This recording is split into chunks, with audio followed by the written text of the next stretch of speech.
if you ever watch Miami Vice, either the second or third episode of Miami Vice. I read the book, I think. There's no fucking book. There's Miami Vice, I think. There's an interesting scene where there's little kids. Yeah, what are you laughing at me for, Lee? I don't know. I'm laughing at both of you. I don't know which one's right. There's little boys in the room.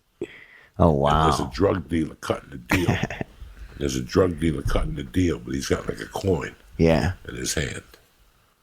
And what there's happened? And there's like 4 8-year-olds with no shoes on in the room in different corners. Jesus. Is it a magic trick? No. And he's talking a business deal. It's like you coming to me and you want to buy 20 kilos of blow. Okay.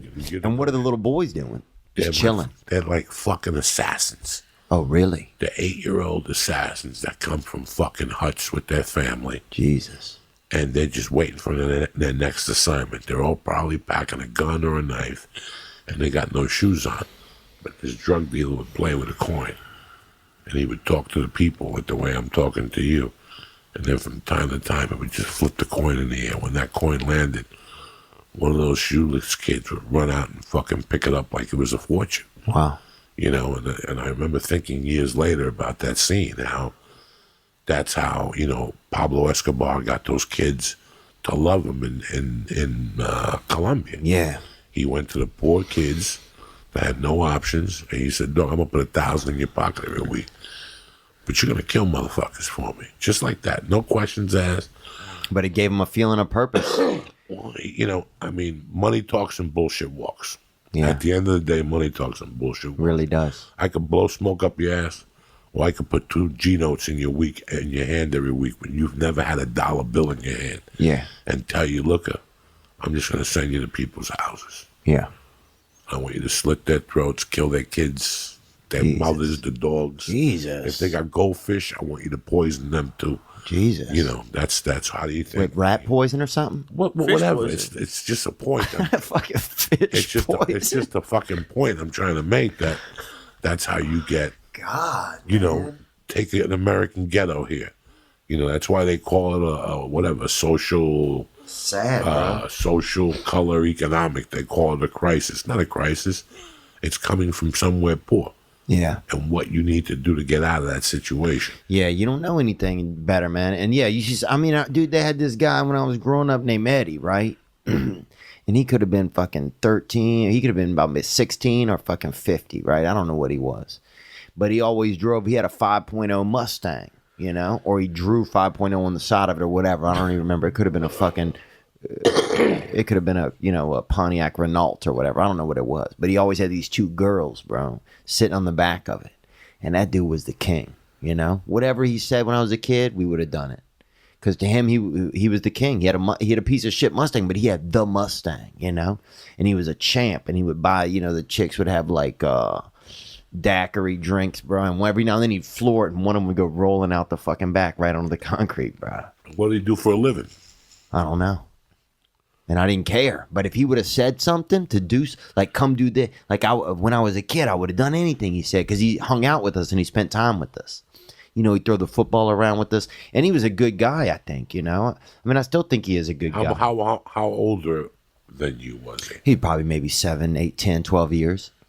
But he, like, could drive. He had, like, the ability, you know, he had a car. He had women. He had, you know, he had things that when you're, you know, an adolescent, 12 years old, 11 years old, you see that, you're like, oh, this guy has mobility. You know, this guy has ability. This guy has women. He has everything.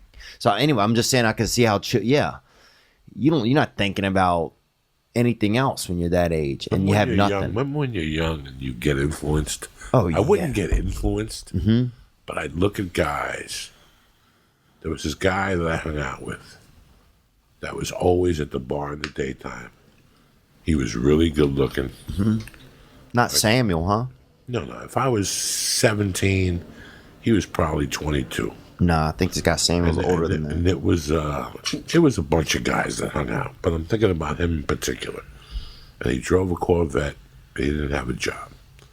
And what his scam was, he worked half the year. And then the other half in those days, you would collect unemployment. Oh, yeah. You'd get a boss that would tell you, I'm going to lay you off for 6 months. You collect unemployment.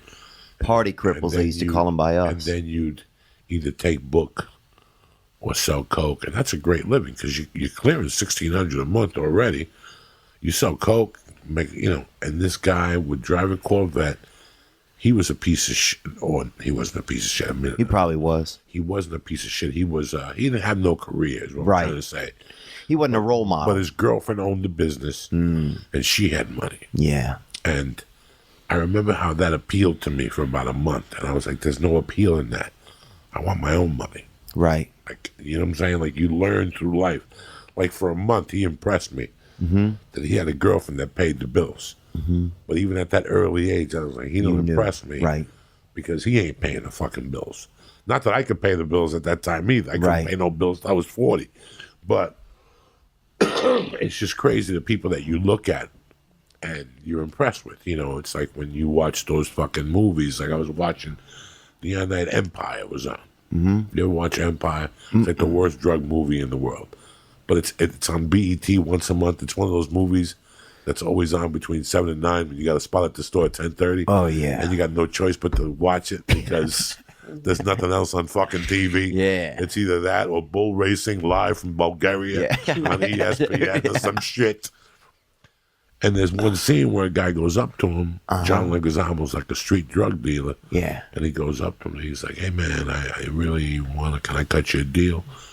And he goes, I want this new PlayStation, blah, blah, blah, blah, blah. And John goes, "How much is it?" And he goes, it's $300. The kid goes, $300. And the kid who wants the money he goes, "No, it's $299. And Leguizamo goes, "I'll give you the money, but you got to do stuff for me. Oh, yeah. You got to clean my car, so help me God." If you know, like he's telling him what he has to do when he buys in the game and shit like that.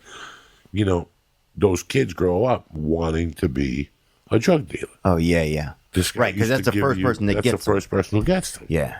Yeah, So- that's interesting. Your first influence, how does that, where that first influence is not your dad, how much that influences you. That's interesting. It's really weird. And it happens with comedy. It happens with anything but it happens when you're a young man. Like I was confused as fuck as 21. At 21, I was confused as fuck. Oh, yeah. Because I didn't want to work. I wanted a fucking new car. I wanted money, and I wanted bitches, and I wanted coke. Where's the work, Joey? Sure. And What do you think? And I really thought that the fucking blue bird of happiness is going to just drop it off at my door. Wow. Like, I could look you both in the eye right now and tell you, like, I had no idea about hard work. I wasn't a lazy person, Right. but I work. Who wants to work? We're going in like fucking Marines, you understand me? Welcome to church, motherfucker.